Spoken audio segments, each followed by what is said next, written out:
Idukki കുമളിയിൽ bike ജീപ്പുമായി കൂട്ടിയിടിച്ച് രണ്ടുപേർ മരിച്ചു. വണ്ടിപ്പെരിയാർ കന്നിമാർചോല സ്വദേശികളായ അജയ്, സന്തോഷ് എന്നിവരാണ് മരിച്ചത്. ഗുരുതരമായി പരിക്കേറ്റ ഒരാളെ കോട്ടയം മെഡിക്കൽ കോളേജ് ആശുപത്രിയിലേക്ക് മാറ്റിയിട്ടുണ്ട്. രാഹുൽ വിജയൻ ചേർന്നുണ്ട് ഇടുക്കിയിൽ നിന്ന്. രാഹുലിന് എന്താണ് സംഭവിച്ചത്? ഇന്നലെ രാത്രി 11 മണിക്കാണ് ഈ അപകടം സംഭവിക്കുന്നത്. കുമളി ഹോളിഡേ ഹോമിന് സമീപത്ത് വെച്ചാണ് ബൈക്കും ജീപ്പും തമ്മിൽ കൂട്ടിയിടിക്കുന്നത്. ബൈക്കിൽ 3 പേരായിരുന്നു യാത്രക്കാരായി ഉണ്ടായിരുന്നത്.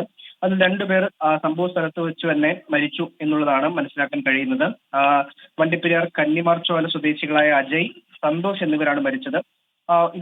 മരിച്ച ഒരാളുടെ കൈകാലുകൾ അറ്റുപോയിരുന്നു എന്നുള്ളതും വളരെ ഞെട്ടിക്കുന്ന ഒരു കാഴ്ചയായിരുന്നു.